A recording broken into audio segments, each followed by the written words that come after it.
યથાર્થ ત્રણ પ્રકારની વાણી છે. વાણીના ત્રણ પ્રકારના ભેદનો અનુભવ ન થાય ત્યાં સુધી કોઈ પણ શાસ્ત્ર શ્રોતાઓને કામ આવતું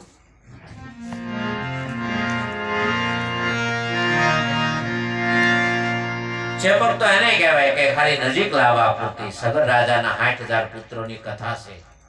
એ કથા ભાગવતમાં સેપક છે. એક ક્ષણિકની માય પર મનની માય પર 60,000 વિચારો પરિવર્તન થઈ શકે છે. રોચક વાત એ છે કે જેટલા ભક્તો થયા એના બધા ભગવાને કામ કર્યા.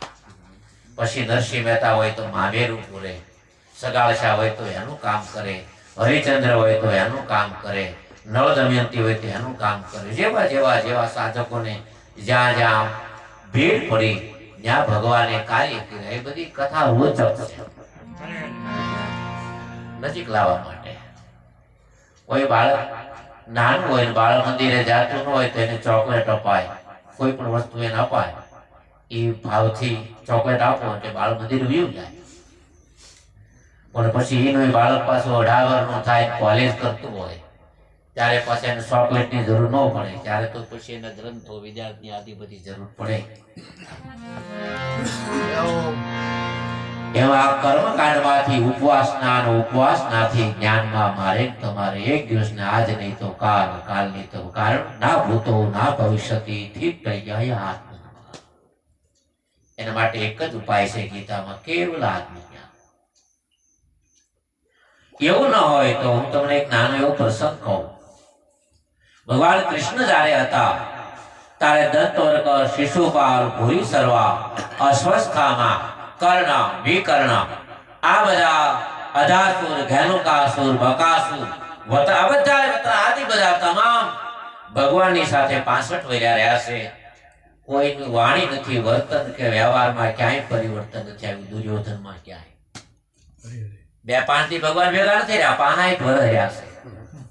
છતાં વાણીમાં સુધારો નથી. બીજો તો ક્યાંથી હોય? વાણીમાં પણ નથી. વિવેક તો ક્યાંથી હોય? અથવા તો ભગવાનને આપણે જોઈ રામા અવતારમાં, તો જેને રામ રાજ્યની સ્થાપના કરી, જ્યારે ભગવાન રાજ્યાભિષેક થયો ત્યારે એવું સૂત્ર છે તુલસીકૃત રામાયણમાં કે આખા વિશ્વમાં રામ રાજ્ય થઈ ગયું. રામ રાજ્ય એને કહેવાય જ્યારે કામ, ક્રોધ, લોભ, રાગ અને દ્વેષથી રહિત સમાજ થઈ જાય. આવું છું નથી. જ્યાં રામ રાજ્યની વાત આવી ત્યાં ધોબીએ વિરોધ ઉઠાવ્યો કે સીતાને આખી યોજના સ્વીકારે, અમે નહીં સ્વીકારી. વાત નક્કી ને, રામરાજ છું નથી. જ્યારે રામ રાજ્ય થાય ત્યારે જગતમાં નથી થતું. જ્યારે થાય ત્યારે સાધકના હૃદયમાં થાય. સિયારામમાં સબ જગ જાની, કરહો પ્રણામ જોરી જુગ પાની. હરિ વ્યાપક સર્વત્ર સમાના, અને પ્રેમ સે પ્રગટ હો તુમે જાના.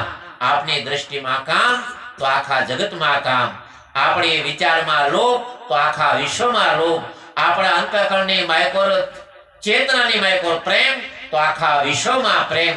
જેવું મારું તમારું અંતઃકરણ હોય ને એવું જગત દેખાય છે. જેવા ચશ્મા કલરના પહેરી એવું આપણને આકાશ દેખાય, એમાં જગત પણ એવું છે જેવી આપણી મનોવૃત્તિ. કામીને માટે કામી છે, જગત લોભી માટે લોભી છે. એક લોભિયાની પાસે મેં વાત સાંભળેલી, જન્મીન એના માના પેટેથી 1 રૂપિયો નથી વાપર્યો. આજની ઉંમર 40 વર્ષની થઈ. એક દી એકલો બેઠો વાતો કરતો તો મને કે ભાઈ આ બધું જગત લોભિયું થઈ ગયું, હવે કોઈ કાંઈ સમજતું નથી. કાંઈ એને તો જન્મીન હજી દુકાને કે ક્યાંય વ્યવહારમાં કે કોઈ કાપડની દુકાને કે હોણીની દુકાને કોઈ દુનિયા કોઈ કઈનો સાબિતી જ નથી કે આ માણસ કોઈની દુકાને ગયો હોય. રાજનીતિ રળે છે. એ 5 પૈસાનો ખર્ચો નથી કરી. એ મેં કીધું કેમ? મને કે માણામાંથી પ્રેમ વયો ગયો, માણામાંથી ભાવ વયો ગયો. થોડોક સમય ગયો તો ઠેકાણે બેઠો તો એક ભાઈએ વાત કરી. મને કે આ જગતમાં કેટલું પરિવર્તન આવ્યું. મેં તો કેમ? મને કે 12 કિલોમીટર ન પૂરા થાય ત્યાં એક અન્નક્ષેત્ર હાલે છે. તમે દુનિયામાં ગમે એમાંથી હાલો 12 કિલોમીટર, ત્યાં એક અન્નક્ષેત્ર આવી જાય. આમ હાલો તો ભલે, આમ હાલો તો ભલે, આમ હાલો તો એટલે એમ કહેતા હતા જગતમાં ઉદારતા બહુ આવી ગઈ છે. પછી મેં મનમાં નક્કી કર્યું કે આ સેવાભાવી માણસ છે, આને ઉદારતા કહેવાય. એક